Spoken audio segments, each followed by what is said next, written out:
Welcome to another episode of ask Islam series. இன்னைக்கு நம்ம பார்க்க போற தலைப்பு வந்து பார்த்தீங்கன்னா, எல்லாம் இருக்கு, ஆனா நிம்மதி இல்ல. இது எல்லாருடைய வாழ்க்கையிலும் இருக்கிற பொதுவான ஒரு பிரச்சனை தான். அத பத்தி தான் இன்னைக்கு நம்ம சிந்திக்க போறோம். அதுக்கு போறதுக்கு முன்னாடி ஒரு எளிமையான உதாரணத்தோட ஆரம்பிப்போம். எல்லாருக்கும் ட்ரெட்மில் தெரியும். ஜிம் எல்லாம் போனா ட்ரெட்மில் இருக்கும். இப்ப ட்ரெட்மில்ல நம்ம எத்தனை கிலோமீட்டர் ஸ்பீடுல ஓடுனாலும், நம்ம அங்கருந்து ட்ரெட்மில்லேருந்து நகர்ந்து எங்கேயாவது போயிற முடியுமா? ஒரு உதாரணத்துக்கு நான் வந்து ஒரு 10 கிலோமீட்டர் ஸ்பீட்ல போறேன்.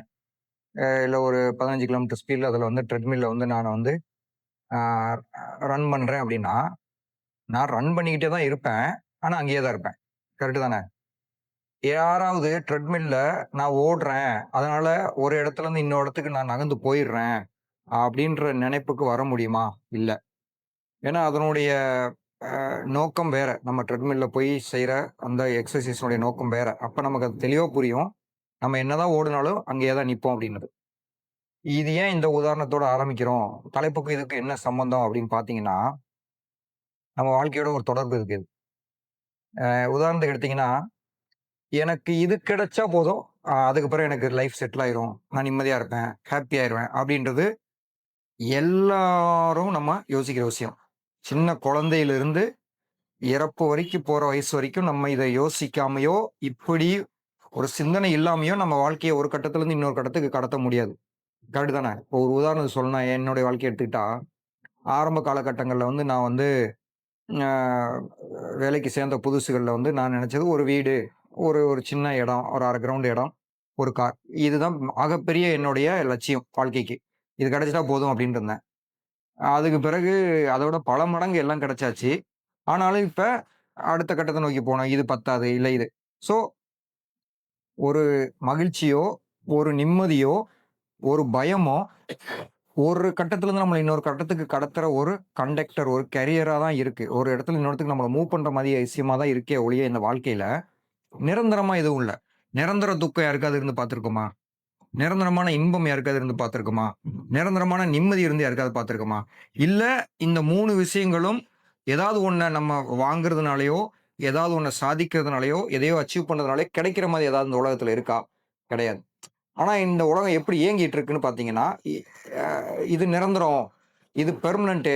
உனக்கு இது பண்ணா நிம்மதி பெர்மனன்ட்டா இருக்கும். இது பண்ணா உனக்கு சந்தோஷம் பெர்மனன்ட்டா இருக்குன்ற மாரி தான் நம்மளோட இயக்கம் இருக்கும். எ இது புரியுது தானே? இது எல்லாரோட வாழ்க்கையில இருக்குல்ல. இத சைக்காலஜிக்கல் எக்ஸ்பெர்ட்ஸ் வந்து மனிதனுடைய ஏன் மூளை வந்து இந்த மாரி சிந்திக்குது? ஏன் மனிதனுக்கு வந்து இது வந்து ஒரு ஒரு பெர்மனன்ட் ஒரு சொல்யூஷன தீர்வ குடுக்க மாட்டேங்குது? அப்ப மனிதனுடைய மூளையில தான் வந்து இதனுடைய செயல்பாடுகள் இயங்கிட்டு இருக்கு. ஏன்னா, சுத்தி இருக்கிற என்னுடைய விஷயங்கள் மாற்றம் அடைஞ்சாலும், மூளை அத வந்து அத பெர்மனன்ட்டா எடுத்துக்க மாட்டேங்குதுல்ல. ஒரு உதாரணமா, எனக்கு ஒரு விஷயம் அ ஒரு பொருள் வாங்குனாலோ, இல்ல ஒரு விஷயத்த நான் பண்ணாலோ, எனக்கு மகிழ்ச்சி அடையும், நான் நிம்மதி அடைவேன்னு நான் சொல்லி அத செய்றதுக்கு எல்லா முயற்சிகளும் பண்ணி, அ என்னை அர்ப்பணிச்சு அத நான் செஞ்சு அத அடைஞ்ச பிறகு, அது எவ்வளோ நாள் இருக்கு? சரிதாங்க. ஒரு சில நாட்கள், சில மாதங்கள் இருக்கலாம். அத தாண்டி நிக்கிறது கஷ்டம். அடுத்த கட்டத்துக்கு திரும்ப போயிருவோம். ரைட் தானே? இத தான் வந்து ஆராய்ச்சியாளர் என்ன நினைக்கிறான்னா, வெளிப்புற விஷயங்கள் என்ன மாற்றம் அடைஞ்சாலும், அடையாட்டியும், உள்புறம் வந்து வேற ஒரு ஒரு எண்ண ஓட்டத்துல இருக்கே! அப்படின்னு அத ஆராய்ச்சி பண்றாங்க. அதுக்கு ஒரு தலைப்பு குடுத்துட்டாங்க. அதுக்கு பேர் வந்து பார்த்தீங்கன்னா, ஹெடோனிக் ட்ரெட்மில் அப்படின்றாங்க. நான் ஏன் முதல்ல ட்ரெட்மில் சொன்னேன்னா, இந்த காரணத்துக்காக தான். அத ஏன் அப்படி சொல்றாங்கன்னா, மனிதனுடைய மனது எவ்வளவுதான் நம்ம ஓட்டத்துல இருந்தாலும், வாழ்க்கை ஓட்டத்துல ஓடிக்கிட்டே இருந்தாலும், மனிதனுடைய மனது ரொம்ப ஸ்பீடா நம்ம அங்கேயே தான் இருக்கோம்ன்னு திரும்ப வந்து நின்றுமாமா. ஒரு உதாரணத்துக்கு சொல்லணும்னா, நான் ஒரு வாடகை வீட்ல இருக்கேன். என்னுடைய லட்சியம் வந்து ஒரு சொந்த வீடு வாங்கணும்னு வச்சுக்கங்களேன். பெரிய பங்களாவே வாங்கணும்னு வச்சுக்கங்க. நான் அத நோக்கி பயணிச்சுட்டே இருப்பேன். நான் என்ன கனவுல இருப்பேன்னா, அந்த வீட்டுக்கு போயிட்டா நிம்மதியா இருப்பேன், சந்தோஷமா இருப்பேன், லைஃப் செட்டில் ஆயிரும். இதுக்கு அப்புறம் எனக்கு தேவையில்லன்னு நெனச்சுட்டு வாடகை வீட்லருந்து கனவ கண்டு சொந்த வீட்ட நோக்கி போவேன். சொந்த வீட்டுக்குள்ள நான் போன பிறகு, ஒரு சில மாதங்கள்லயே நான் வாடகை வீட்ல இருந்த மனநிலைக்கு ஆட்டோமேட்டிக்கா ரீசெட் ஆயிருவேன். கரெக்ட்டா? அது அப்படியே திரும்ப அந்த பாயிண்ட்க்கு வந்துரும். இத இன்னும் சின்ன உதாரணத்துல பார்க்கணும்னா, நான் ஏதோ ஒரு ஒரு 2 வீலர் வச்சிருக்கேன். கார்ல போறவங்கள பார்க்குறேன். நல்ல ஒரு கார் வாங்கணும்னு ஆசைப்படுறேன். அதுக்கு உழைக்கிறேன். ஒரு 1 வருஷம், 2 வருஷம் உழைக்கிறேன். இப்ப நான் கார வாங்கிட்டேன். இப்ப நான் கார்ல ஏறி போக ஆரம்பிச்ச பிறகு, டூ வீலர்ல போறவங்க போயிட்டு தான் இருப்பாங்க. இப்ப என் மனநிலை ஆட்டோமேட்டிக்கா அப்படி மாறி வேற எண்ணத்துக்கு போயிருச்சா? அப்படின்னு பார்த்தீங்கன்னா, போயிருக்காது. ஒரு சில மாதங்கள்லயே அது மறுபடியும் எந்த மனநிலை முன் மனநிலையில எங்க இருந்தோனோ அங்க வந்துரும் ஆட்டோமேட்டிக்கா. கரெக்ட்டுங்களா? இப்படித்தானே மனுஷன் வந்து ஒண்ணு அனுபவிக்க போறான், அப்புறம் அது வெறுமைக்கு போறான். அதுதான் நான் சொன்னேன். நம்ம எல்லாம் இருந்தும் நிம்மதி இல்ல. எல்லாம் இருந்தும் இல்லாத மாதிரி ஒரு மனநிலைக்கு மனுஷன் ஆட்டோமேட்டிக்கா போயிருவான். இதுல யாருமே வந்து எக்செப்ஷன் இருக்க முடியாது. ஒரு குறிப்பிட்ட சில பேர்களை தவிர, அத நம்ம அடுத்து பார்க்க போறோம். அதனால தான் வந்து இதுக்கு வந்து சைக்காலஜிக்கல் எக்ஸ்பெர்ட்ஸ் ஹெடோனிக் ட்ரெட்மில் அப்படின்ற ஒரு பேர குடுத்துருக்காங்க. இது மனிஷன் மனுஷனுடைய மூளைய ஏன் இப்படி உணர்வுகளுக்குள்ள போகுதுன்றத கண்டுபிடிச்ச விஷயம் தானே இது. சரி. அப்ப இந்த மனித மூளைய டிசைன் பண்ண ஒரு டிசைனர் இருக்கான்ல, அவன் வந்து படைச்சிறைவனா தான் இருக்க முடியும். அவன் வந்து இத பத்தி அ குரான்ல என்ன சொல்றான்னா, பல இடங்கள்ல இத பத்தி பேசியிருக்கான். அவன் சொல்றான், "இறைவனை நினைவு கூறுவதால் மட்டுமே மனிதன் நிம்மதி அடைகிறான்" அப்படின்றான். நல்லா பாருங்க. வெளிப்புற விஷயங்கள் இல்ல. நான் கார் வாங்குனது பைக்குலருந்து காருக்கு மூவ் ஆனது இல்ல. வாடகை வீட்லருந்து சொந்த வீட்டுக்கு மூவ் ஆனது கிடையாது. இல்ல நான் கரியர்ல அச்சீவ் பண்ணது கிடையாது. இதெல்லாம் வெளிப்புற விஷயங்கள். ஆனா, எப்ப என்னுடைய மனது நிம்மதி அடையுதுன்னா, நான் என்னுடைய செயல்கள்லயே, என்னுடைய வாழ்வியல்ல இறைவனை எப்பல்லாம் நினைவு கூர்றனோ, அப்பல்லாம் தான் நிம்மதி அடையுதுங்க. இத டிசைன் பண்ணது யாரு? படைச்ச இறைவன். அவன் சொல்றான், இது பண்ணீன்னா நிம்மதி அடையும்னு. அந்த மாதிரியான அனுபவத்தோட தான் நான் வந்து உங்க முன்னாடி இன்னைக்கு பேசிக்கிட்டு இருக்கேன். ஏன்னா, நான் முன்னாடி சொன்ன அந்த விஷயங்கள் எல்லாம் என் வாழ்க்கையில வாழ்ந்து, பொருளாதார ரீதியா, பொருள் வளங்கள் ரீதியா நெறையவே நான் வந்து பார்த்துருக்கேன். ஆனாலும் அதுல எனக்கு நிம்மதி கிடைக்கல. அந்த ஹெடோனிக் ட்ரெட்மில்ல நான் ஓடிட்டு இருந்தவன் தான்.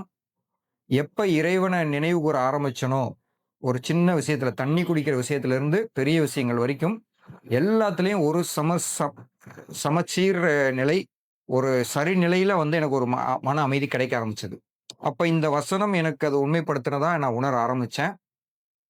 அ அடுத்து வந்து இறைவன் சொல்றான், இந்த உலக வாழ்க்கைய பத்தி சொல்றான் பாருங்க. இந்த உலக வாழ்க்கை வீணும், விளையாட்டும், அலங்காரமும், ஒருவருக்கு ஒருவர் பிள்ளைகளிலும், செல்வங்களிலும் அதிகப்படுத்திக் கொள்வதுமே அன்றி வேறில்லை. எல்லாமே அடங்கிருச்சு வாழ்க்கைய பத்தி. கரெக்ட்டா? அப்ப நல்லா பாருங்க. வீணு, விளையாட்டு, வேடிக்கை, அலங்காரம். அலங்காரம்னா நமக்கு ரொம்ப அப்படியே ஒரு அ ஆசையூட்டுற விஷயங்களா தெரியும். ரொம்ப அழகுபடுத்தப்பட்ட விஷயமா தெரியும். நமக்கு அந்த விஷயம் அழகா தெரியும். அத அடைஞ்ச பிறகு அதனுடைய அழகு நமக்கு காணாம போயிரும். அதே மாரி ஒருவருக்கொருவர் அதிகப்படுத்திக்கிறது. எப்படி? பக்கத்து வீட்டுக்காரங்களோட நான் வந்து ஸ்டேட்டஸ்ல நல்லா இருக்கனா? அவங்களோட என் பிள்ளைங்க நல்லா படிக்குதா? அவங்க பிள்ளைங்களோட என் பிள்ளைங்க ஹெல்த்தியா இருக்கா? அவங்களோட அதிக பிள்ளைகள் என்கிட்ட இருக்காங்களா? அவங்களோட பொருளாதாரம் அப்ப கம்பேரிசன். அது பக்கத்து வீடா இருக்கலாம், சொந்தக்காரங்களா இருக்கலாம். இன்னைக்கு சோசியல் மீடியா வந்த பிறகு டிஜிட்டலி அ உலகம் ஃபுல்லா வந்து நம்ம அத கம்பேரிசன் எடுத்து பார்க்கலாம். நான் இங்க உட்காந்துக்கிட்டு வேற ஒரு நாட்ல இருக்கிற ஒருத்தருடைய லைஃப் ஸ்டைல கம்பேர் பண்ணி என்னைய நான் வந்து அதுக்கு ஆட்படுத்தி பார்க்கலாம். அப்ப தெளிவா வருது பாருங்க இந்த வசனத்துல.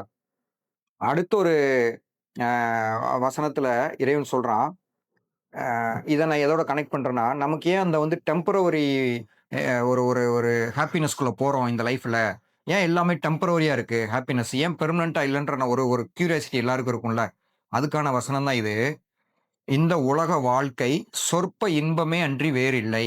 நல்லா பாருங்க. இந்த உலக வாழ்க்கை சொற்ப இன்பமே அன்றி வேறு இல்லை. மறுமை வாழ்க்கை, அதாவது இறப்புக்கு பின் ஒரு வாழ்க்கை இருக்கு. அதுதான் நிரந்தரமான வீடு அப்படின்றான். இந்த வாழ்க்கையில நம்ம எல்லாத்தையுமே டெம்பரவரியா தான் பார்ப்போம். நம்ம வாழ்றது நிரந்தரம் கிடையாது. நமக்கும் இறப்பு இருக்கு. நமக்கு வர்ற பெற்றோர்களா இருக்கலாம், நமக்கு வர்ற மனைவிகளா இருக்கலாம், இல்ல கணவனா இருக்கலாம், பிள்ளைகளா இருக்கலாம், பொருளாதாரமா இருக்கலாம், செல்வமா இருக்கலாம். நம்ம ஒரு பிசினஸ் பண்ணலாம், ஒரு கரியர்ல இருக்கலாம். நம்ம ஒரு ஒரு இடத்துல இருந்து இன்னொரு இடத்துக்கு முன்னேறி இருக்கதா நம்ம நினைக்கலாம். இது எல்லாமே டெம்பரவரி. எல்லாமே ஒரு பெரிய நாட்டோடைய அதிபதிக்கே அது டெம்பரவரி தான். யாருமே இங்க எந்த ஒரு விஷயத்திலயும் உறுதியான நிலைப்பாடுல பெர்மனன்ட்டா பிறப்புலருந்து இறப்பு வரைக்கும் இருந்திருக்கவே முடியாது. அதுக்கு சாத்தியக்கூறே கிடையாது. இந்த டிசைன் எப்படி உருவாச்சு? இந்த சூழ்நிலை எப்படி இது மாரி கிரியேட் ஆச்சு இந்த பூமியோட வாழ்க்கைக்குள்ள? இது யாராவது பர்ப்பஸா பண்ணாங்களா? நம்மள சுத்தி யாராவது இதுக்காக பண்ணிட்டு இருக்காங்களா? நம்மள அப்படி டெம்பரவரியா வைக்கணுன்ட்டு. இல்ல. ஆனா நேச்சுரலாவே இது நடக்குதுல்ல. அப்ப இந்த வசனத்தோட இப்ப நீங்க பொருந்தி பார்த்தீங்கன்னா, தெளிவா புரியும். இந்த உலக வாழ்க்கை சொற்ப இன்பமே அன்றி வேறில்லை. மறுமை வாழ்க்கையே நிரந்தரமான வீடு. இதுவும் திருக்குறான்ல இறைவனால கூறப்பட்ட ஒரு வசனம். இந்த மாதிரி நம்மளுடைய வாழ்வியல் விஷயங்களையும், நம்மளுடைய உளவியல் விஷயங்கள் ரொம்ப முக்கியமான விஷயம் சொன்னீங்கன்னா, உளவியல். உளவியல் சார்ந்த பல விஷயங்கள் திருக்குறான் நம்மள சிந்திக்க வைக்குது. இந்த மாரி சிந்தனைக்கான பல விஷயங்கள் நம்ம இன்னும் பேசலாம். இத பத்தி நீங்க தெரிஞ்சுக்கணும், இன்னும் நெறைய ஆர்வத்தோட நீங்க சிந்திக்கணும்னு நெனச்சீங்கன்னா, இந்த வீடியோல வர்ற ஆஸ்க் இஸ்லாம் டோல் ஃப்ரீ நம்பர்ல தமிழ்ன்ற ஆப்ஷன நீங்க சூஸ் பண்ணீங்கன்னா, நம்ம நெறைய விஷயங்கள சிந்திக்க ஆரம்பிக்கலாம். இந்த நேரத்த பயனுள்ளதா உங்களுக்கு நாங்க உருவாக்கியிருப்போம் நாங்க நம்புறோம். இந்த நேரத்த நீங்க எங்களுக்காக செலவழிச்சு இந்த வீடியோவ பார்த்ததுக்கு உங்களுக்கு எங்களுடைய நன்றிகள்.